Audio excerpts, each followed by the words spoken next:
Hello, everybody, and thank you so much for your patience. Welcome to the Nerd Avengers. I'm here with Jen Taub, thankfully, because there are some legal things that we need explained to us. I'm just a layperson when it comes to these matters. So we're hoping to be joined by a couple other nerds, but didn't want to keep you guys waiting too long. So Jen, because this court, which, just to give us a little bit of context, has taken not just fewer cases than any court in modern history, as far as I'm aware, but also many fewer cases than the Supreme Court usually takes in a session.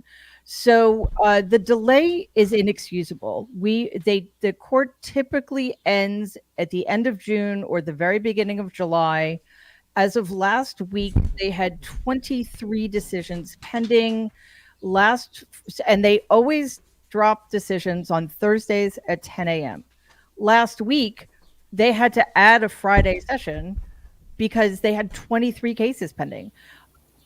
Before I continue, I want everybody to welcome our brand new nerd, Daniel Yulfelder. Daniel, it's so good to meet you. We weren't going to meet you until later in the week, but what perfect timing. Because once again, we have an extra decision day with SCOTUS because they suck. I'm sorry, I don't mean to get all technical on all of you. Right. But I was just saying to Jen and to everybody watching that it's very, very late in the session.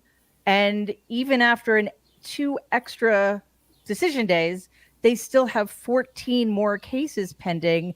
And by the way, at least 3 of them have massive implications for who we're going to be as a country. So, Daniel, I want to get your overall sense of, before we get to the individual decisions and what hasn't been decided yet, just your overall sense of this SCOTUS and where we are right now in terms of the court's viability and the country's viability if we don't do something about it. Yeah, it's great to be here and great to meet you all. I've been following you all obviously for a long time. But yeah, basically, we're in unprecedented territory, I think, in terms of the Supreme Court.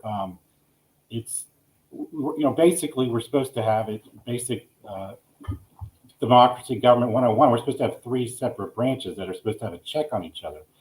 And right now, I think there's a real debate and question as to whether that is really happening. There's always been political decisions or, on any side. If you look at some of the decisions that were criticized by conservatives, a lot of the justices that were appointed by like Richard Nixon, and, so it's not, I think that what has been problematic all along the line is the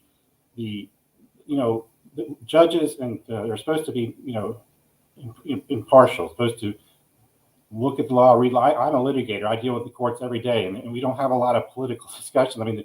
The judges look at, okay, this is what the facts are. This is what the precedent is. This is the cases.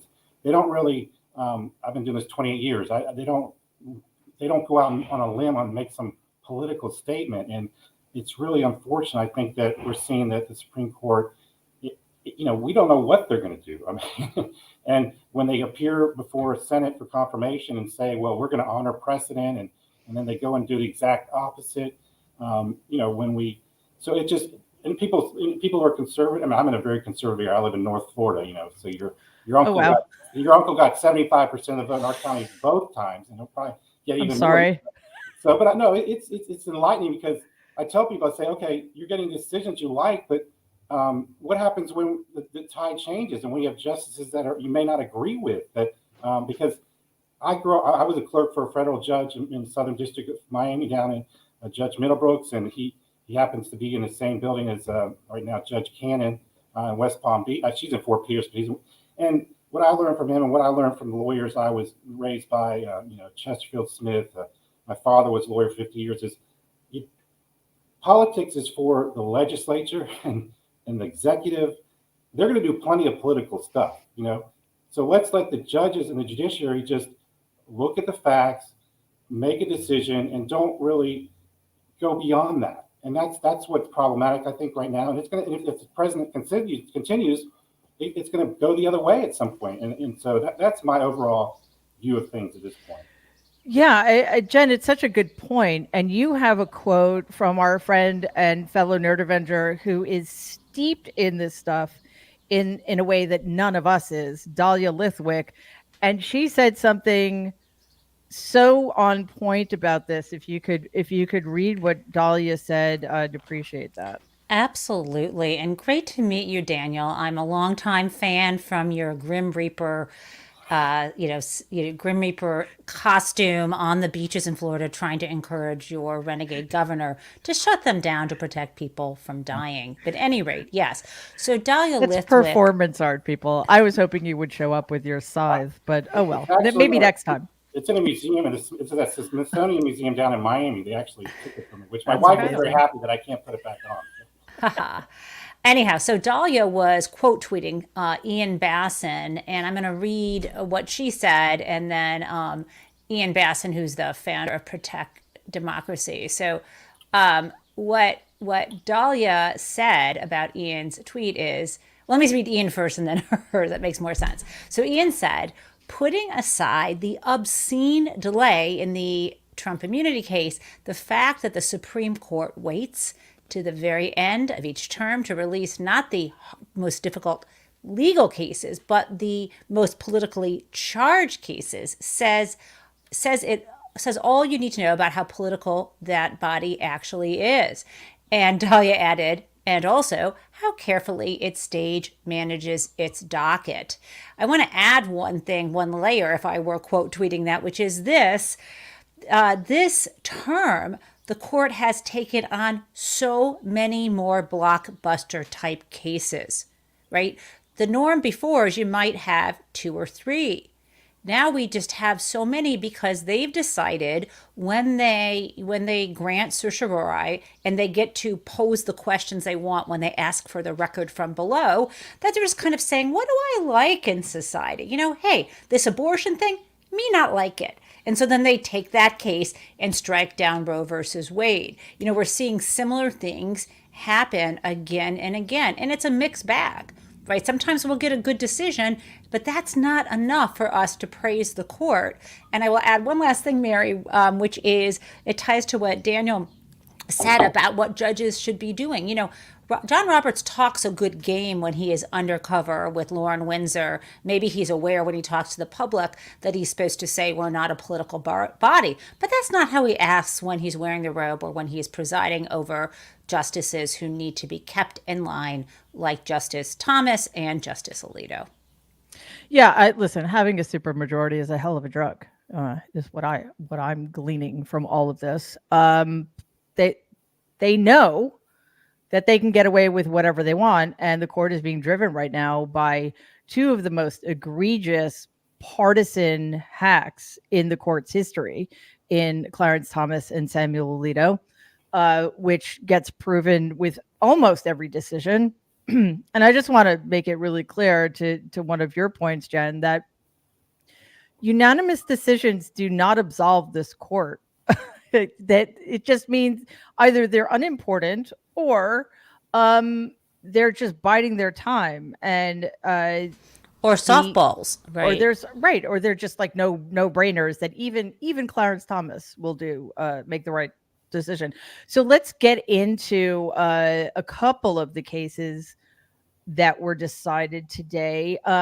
We had 5, so again we're down to 14 pending, and I just want to focus on 2 of them. One, because it's horrific and we need to know about it. And the second one, because it gives us a chance to mock Clarence Thomas, which is an opportunity that should never be passed up. So, Daniel, the first case I want to talk about was, and I'm going to mispronounce this name because I have problems with Enya, and I know you're a Spanish speaker. Maybe you should tell us what the case is. It's the immigration spouse case. So, if you could talk to us, talk it through.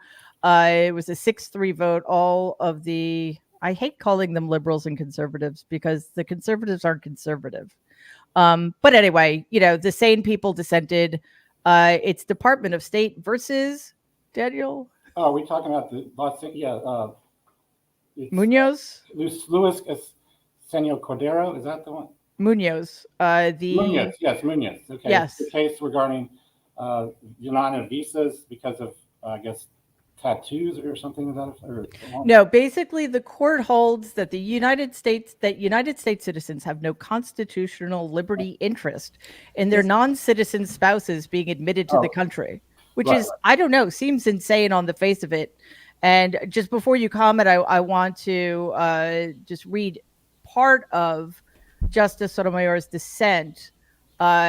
She accuses the conservative majority of cutting back the rights guaranteed in Obergefell, which was the marriage equality decision, and of repeating, quote, the same fatal error, unquote, it made in Dobbs.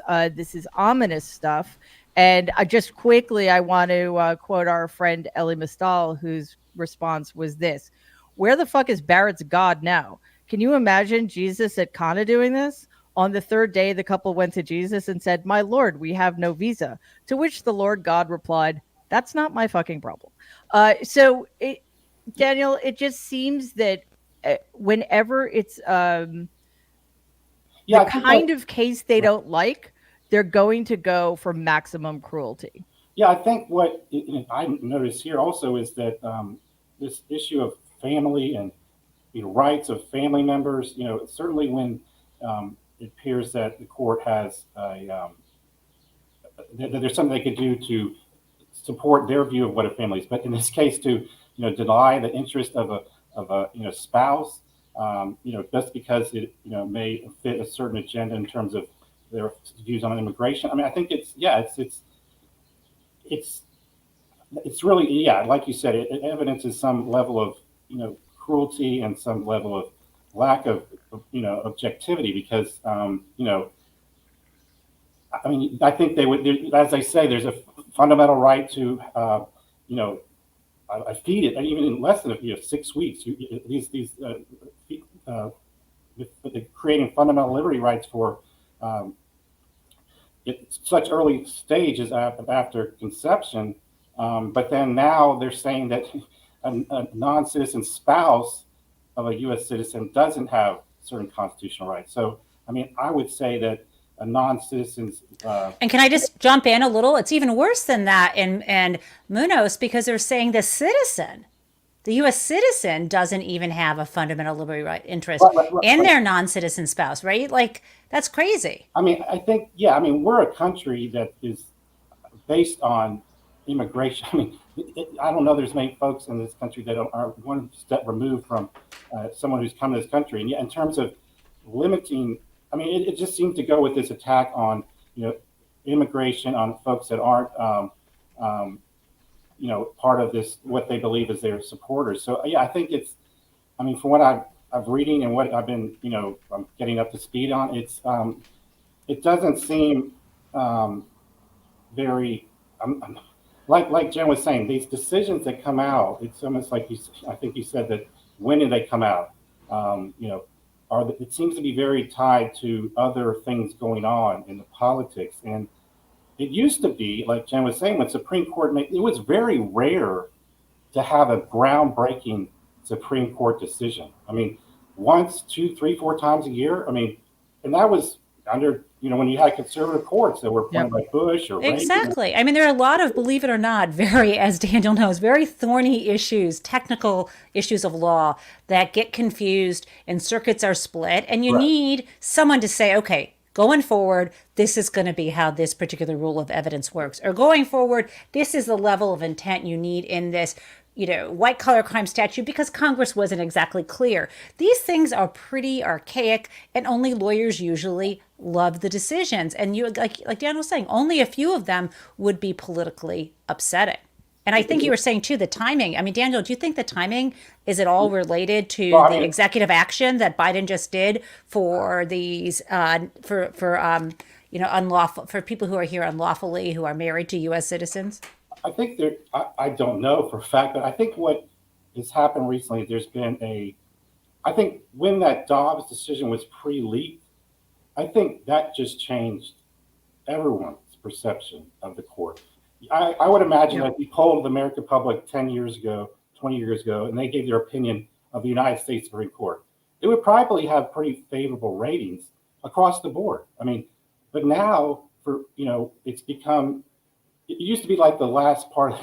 Everyone hates their legislature. The president is 56, but I don't know what the polling is. But now I think there's a level of and it's distrust potentially, and people don't want. I know, practicing law every year, they don't want their judges to be political. I mean, they just want them to interpret the law. And I remember constitutional law in law school, we would read decisions from the 70s, the 60s.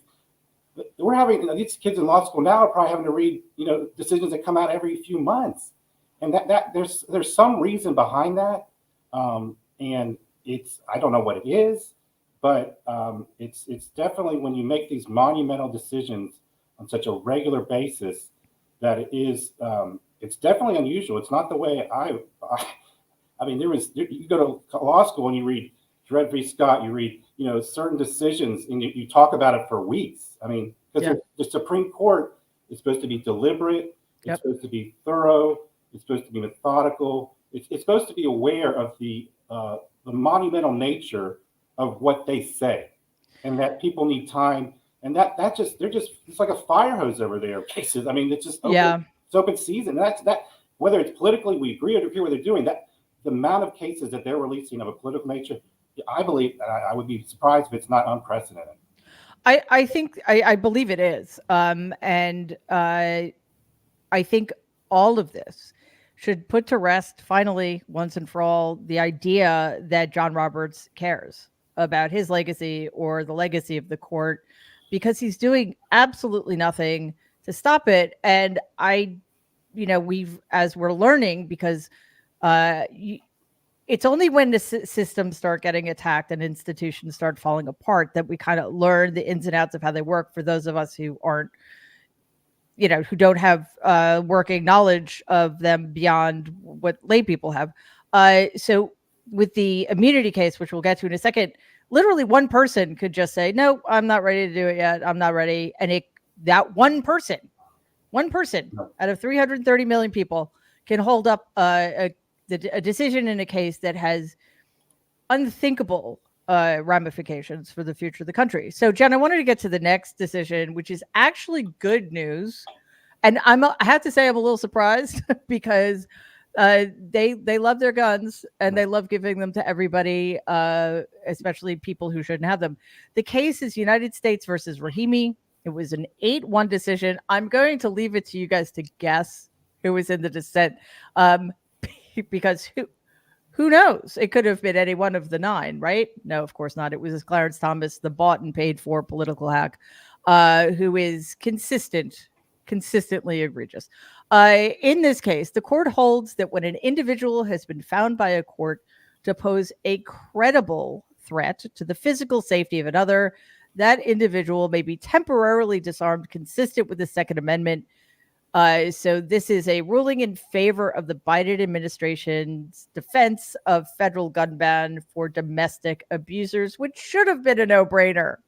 But apparently Clarence Thomas disagrees. Yeah, let's just say that, let's put this in context. Remember, we have the president's son, Hunter Biden, recently convicted because he lied on some forms when he obtained a firearm from a dealer and didn't admit that he was apparently either using unlawful controlled substances or addicted to them, right? And then we have this case, and so fortunately it came out the right way, a similar statute under federal law, which essentially prohibits people, at least temporarily, from owning a firearm if they're credibly accused of domestic violence. And the decision came down, in a way that I appreciate, except for the defense. And, before I tell you what Thomas said, I think you'll be more horrified when you understand the facts of the case. In this case, the petitioner is this guy, Zachary Rahimi.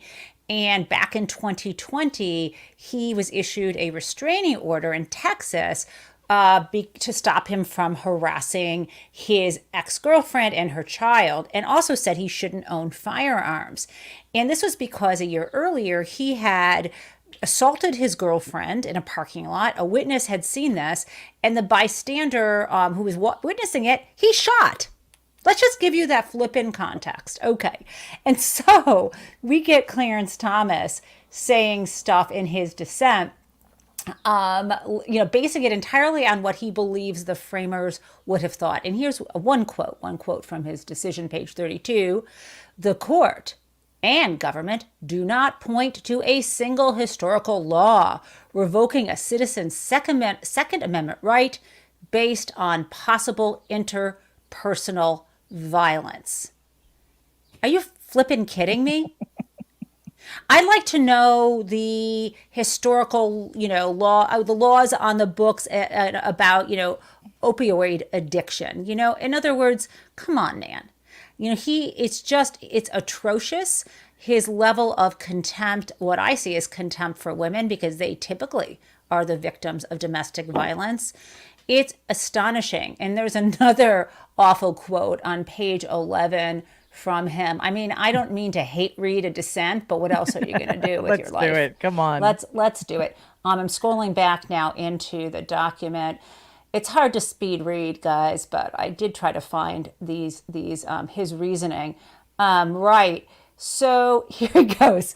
He's criticizing the government in this case. The government also points to historical commentary referring to the right of peaceable citizens to carry arms. And so then he says, well, this is, relies on failed commentary. And then he points to Sam Adams, right back at the beer guy? The beer guy. No, Sam Adams in Massachusetts, I think, part of the Constitutional Convention. And he said that Sam Adams unsuccessfully proposed that the Bill of Rights deny Congress the power, quote, to prevent the people of the United States who are peaceable citizens from keeping their own arms. Now, hold the phone. What is peaceable about shooting a bystander when you're beating up your baby mama? Okay. All we can do is laugh at the horror. Yeah, that's where I am. Yeah, listen, Kyle made a point earlier in the chat about, one of the reasons we're in the context of immigration, we get these decisions is because Congress, and I will make this caveat, Republicans in Congress aren't dealing with immigration. They want to leave it open as an election cudgel. So with at the urging of their dear leader, they tabled a bipartisan immigration law that would have solved some of these problems. I mean, I actually think that this Supreme Court is going to do whatever it wants, regardless of what Congress does. But that, I mean, that's not an insignificant problem, right? And we have the same problem here. Clarence Thomas, and to a slightly lesser degree, Samuel Alito and their co-justices, Ginny Thomas and Martha Ann Alito, are going to do whatever we want because, in this case, Democratic senators are not doing anything. We need you guys to fight for us, please. We need you to fight for us. So, Daniel, I want to end. Yeah, I'd like to add to that. I think you're right on that. Sure. I think I know there's been a lot of talk recently of, what kind of accountability Supreme Court justices have. And they really have pretty much zero under our system right now. And I think that's a big part of the problem too, is that, they have all lawyers and Florida judges, judge all over the country. They are subject to the rules of conduct. And, here in Florida, there's judicial qualifying commissions that, and if there's a complaint, even if they're a Florida Supreme Court judge, they have to go through. I think that's underlying this is that they don't feel they really is no accountability for what they do, unfortunately. None. And I want to end with some decisions that still have not been reached. And Daniel, you said this earlier, the number of massive, potentially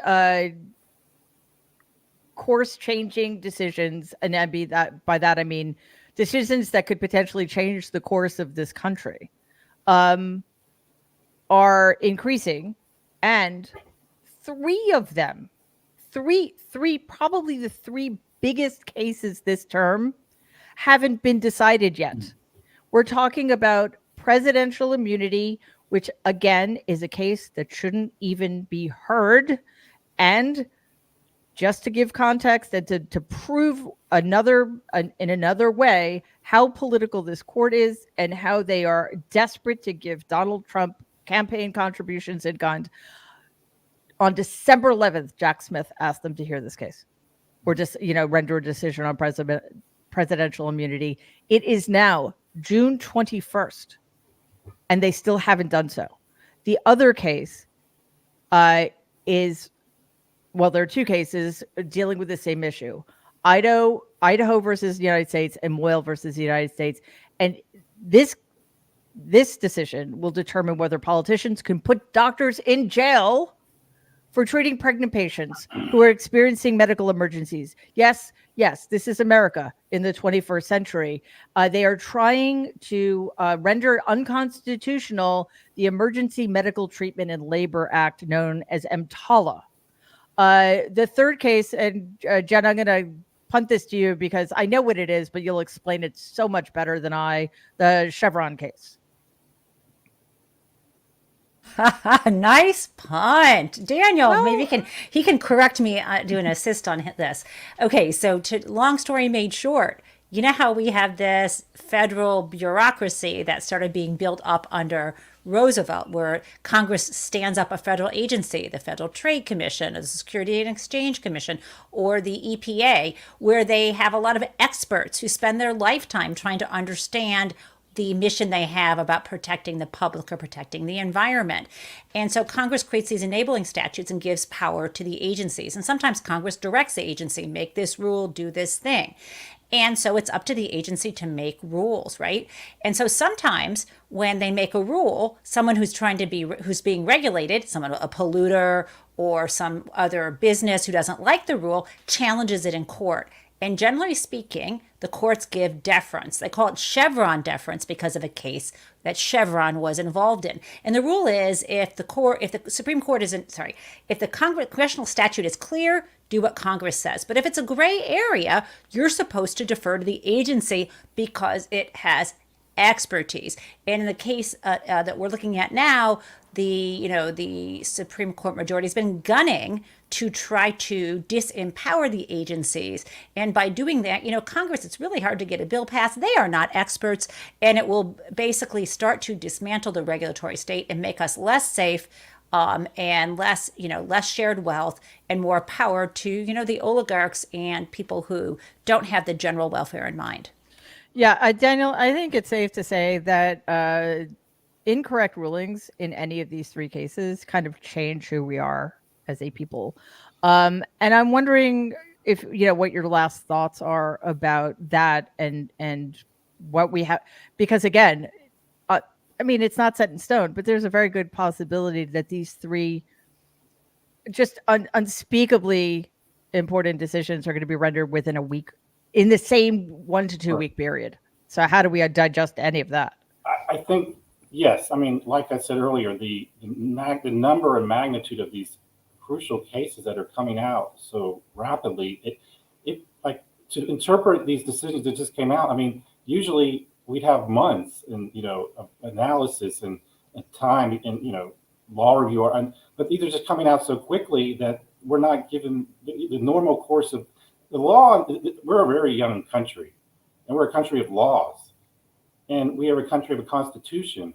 And they're really just supposed to be doing interpretation, major issues. And if a regulatory agency is tasked with something, generally speaking, they're the most expert at that. Why do we want to get the courts involved? We're talking about, it used to be the Republicans were like, we don't want activist courts. What do we have now? Any more activists than we could possibly be is what we're looking. Activist is not just what you say, it's how often you say it. And when we're flying these, pushing out these decisions 3 today, next week, when, huge, monumental, on different varying degrees, it's really, it disrupts the stability of our democracy. Just as if, maybe on the other side, it's just as if we've unraveled. Roe v. Wade was in place for 30 plus years. We're trying to figure that out right now. So we have no idea what's going on with it. And I mean, really, but so we're going to throw in, immigration. We're going to throw in, which they still haven't ruled on yet, with your uncle's. I mean, why that? If there's a case that needs to be decided, I would put that at the front rather than what. I mean, but they don't. They don't want to touch that. Of course, because they do. They just want to wait so it does the maximum amount of good. Right. The ruling itself is sort of, well, it's not beside the point, but they've mission accomplished. Let's put it that way. Yeah, I mean, pretty much. I mean, so I think what's going to interesting is when are these other decisions? When are things going to come down from the courts? Whether it's the Supreme Court, the other federal circuits, lower courts, as we get closer to this election, because I think someone we know is got to speak with your uncle's one of his oldest and most trusted advisors, Roger Stone. He goes, "We got the courts on their phone. We got them on the phone." Speed dial. He does. What do you need election interference when you can call the courts on the phone? I mean, right? Yeah. So they're going to use the court. Your uncle has been, as you know, he's one of the most prodigious litigators in the history of this country before he became president. Well aware. So, I'm wondering whether there's going to be an investigation into that, Daniel. I mean, how can there not be? Well, I mean, there was question. I know there was an article that came out about Judge Cannon where she was approached by the chief judge, Cecilia Matanaga, about. I mean, I worked in that courthouse. That was one of my first jobs in Southern District and out of Miami, and those comments are. There's already a lot of question. There's already, why did she take the case? I mean, on the we know, but I mean, to defer, just to on the spur of the side of caution, she could have declined that case, and she doesn't have to give a reason. The cases are randomly. She should have declined it, but she was put on the court to protect him. It seems. I mean, exactly. why would you? Why would you? I have maybe a little more as an attorney and as working for a federal judge. I don't have any direct. Yeah, I don't have knowledge. I shouldn't say that. I think that. Right. I mean, they think they got that case. I mean, what? Yeah, I criticize that judge. I never heard him tweet about Judge Cannon. Of course not, and I don't have to be circumspect. Okay. She's a hack. I refer to her as Donald's personal pocket judge. She is his lead defense attorney, and it's unacceptable. And it's another way in which we're seeing that the system is broken. One person. Why is she, a lower court judge, allowed to get away with this absolute? It's incompetence, but it's also malicious interference. I don't understand it, and we but even if it's not malicious, there's a lot of geography to it because she's in that division of the Southern District of Florida is a very big, but says your uncle has committed these acts in Palm Beach, so it's almost like there's fewer judges that can be picked in that division. There's like 2 or 3. Well, it's like Amarillo, Texas, the Fifth Circuit in Amarillo, Texas. I mean, but we're totally getting a far afield from SCOTUS. Trust me, we'll be talking about all of this because nothing seems to go away. Actually, well, they're telling you what you're going to do. They're kind of saying what they're going to do and open. Yeah. So we will be back next week with a couple of emergency SCOTUS sessions, probably. Well, no, definitely. So, Daniel, before I thank you both, I want to let everybody know, remind everybody that, of course, we have Morning Gen every morning at 8 a.m. Eastern. The Nerds, Tuesdays and Thursdays at 12 noon Eastern. America's Show, Alice Marco's show, Mondays at 7 p.m. Eastern. We've got Brian Karam's new show launching next week. We'll keep you posted about that. And we're adding an episode of The Nerds every Sunday at 6 p.m. It's definitely a not miss. So we will see all of you there. Daniel, thank you so much. It's great to meet you. We will see more of you. Jen, thank you for being here. And everybody who's watching, we so appreciate your just hopping on with us at the last second, to cover this extraordinarily important stuff. We couldn't do it without you. So thank you. We will see you Sunday at 6 p.m. Eastern. In the meantime, please stay safe and be kind. Thank you.